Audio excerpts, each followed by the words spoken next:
विषय में स्वयं को प्रमाण नहीं बता रहे। भगवान को कहना चाहिए था अर्जुन से कि कर्तव्य के विषय में मैं प्रमाण हूं, तो अपने को नहीं बोलते। तस्मात् शास्त्रम प्रमाणम ते कार्य व्यवस्थितौ किम कार्यम किम अकार्यम, इस संबंध में केवल और केवल शास्त्र ही प्रमाण है, दूसरा प्रमाण नहीं। शास्त्र ही प्रमाण है कर्तव्य के विषय में।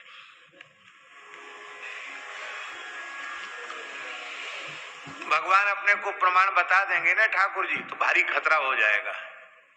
वो खतरा सबके बीच में खोल के नहीं बताना है। क्यों? कुछ ऐसे काम भी हैं कृष्ण लीला में, वो सबके सब प्रमाण हो जाएंगे।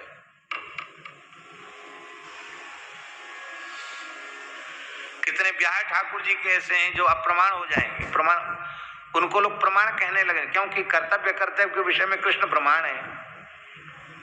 सब जय सिया राम हो जाएगा। इसलिए भगवान बड़े चतुर हैं, साफ बच गए, बोले मैं प्रमाण नहीं हूं। हाँ, हमारा जो उपदेश है उसको प्रमाण मानना, हम जो कर रहे हैं उसको प्रमाण मानना। के विषय में मैं भी प्रमाण नहीं हूं, शास्त्र प्रमाण है। शास्त्र माने वेद,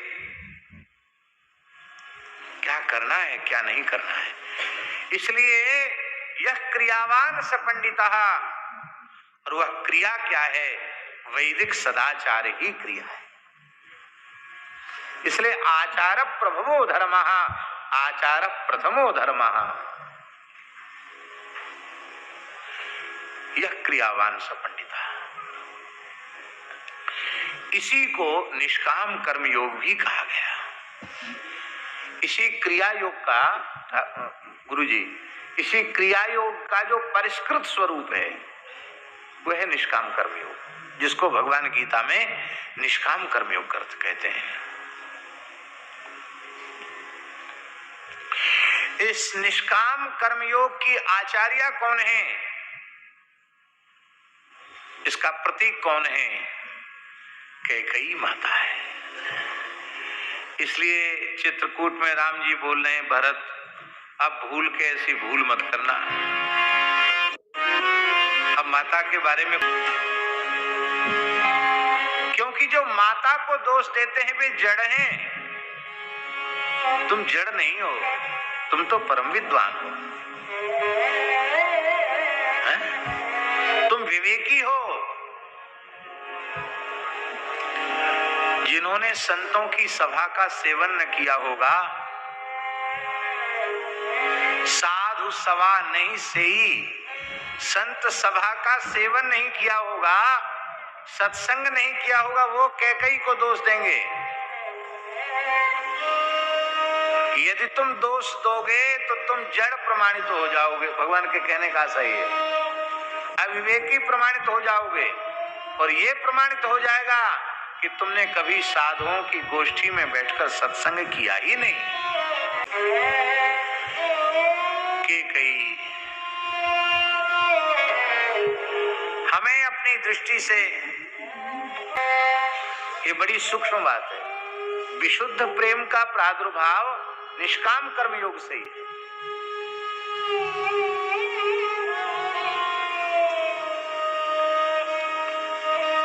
जिनको कबहू न चाहिए कछु, उन्हीं का नहीं है। ये भी है अपनी अपनी परंपराओं के अनुसार संन्यास, पर संन्यास है महाराज जी, एषणात्रय त्यागो संन्यासा। 3 प्रकार की इच्छाओं का सर्वथा त्याग, इसका नाम है संन्यास। तो त्रिविध इच्छाओं का त्याग संन्यास है। वो त्रिविध इच्छा कौन कौन सी है? पहली इच्छा है पुत्रेष्णा, और उसी पुत्रेष्णा का ठाकुर जी परिवर्तित स्वरूप है शिष्येषणा। क्योंकि बिंदु सृष्टि में जो पुत्र है, नाद सृष्टि में वही शिष्य है। पुत्र भी तो शिष्य है और शिष्य भी पुत्र है। इसलिए धर्मशास्त्र की दृष्टि से, क्योंकि नाद सृष्टि में भी वो पुत्र है, शिष्य भी पुत्र ही है, तो गृहस्थ को तो पुत्रेष्णा रहती है, बेटा है जाए, और जो घर द्वार छोड़ दिए उनको बढ़िया चेला मिल जाए, योग्य उत्तराधिकारी मिल जाए, ये सबको चिंता होती है। हाँ, ये बात जरूर है, कोई बताए चाहे मत बताए, चिंता तो सबको होती है। हाँ, क्योंकि इतना श्रम करके भगवान की सेवा, गौओं की, संतों की सेवा, उत्सव महोत्सव जो महापुरुष स्थापित किए हैं, उनको क्या ये चिंता नहीं रहती होगी कि भाई ये हमेशा चलता रहे? तो क्या होती है, वो हमेशा कैसे चलेगा? अयोग्य के आने से चलेगा कि योग्य के आने से? हाँ, विरक्तों के मन में भी हो जाती है। तो पुत्रेष्णा तो भेष बदल के शिष्येष्णा के रूप में आ जाती है, और वित्तेष्णा ठाकुर जी दूसरी है। वित्तेष्णा धन प्राप्ति की इच्छा। ये वित्तेष्णा भी कितनी प्रबल है। जो छोटे बच्चे अभी बोलना नहीं जानते, खाली रोते और हंसते हैं, वो भी रुपया पकड़ लेते तो छोड़ते नहीं। हाँ, हमने देखा बहुत छोटे बच्चे ऐसे पैसा पकड़ लेंगे, छोड़ेंगे नहीं, फट जाए भले चाहे नोट।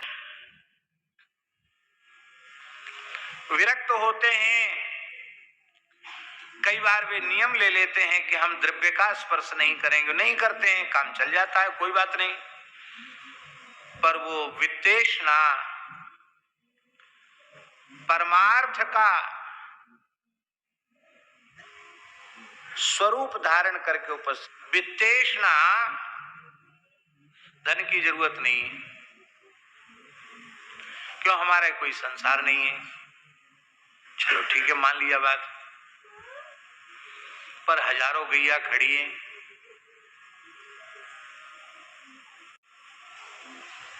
और बहुत सी परमार्थ की चीजें हैं, सेवा की चीजें, तो उतना है क्या? नकारा तो नहीं जा सकता। तो वह जो वित्तेष्णा थी, वो परोपकार का, परमार्थ का चादर उड़ के आ गई। जैसे पुत्रेष्णा शिष्येष्णा का रूप धारण करके आ गई, ऐसी वित्तेष्णा पारमार्थिक लवादा उड़ के आ गई।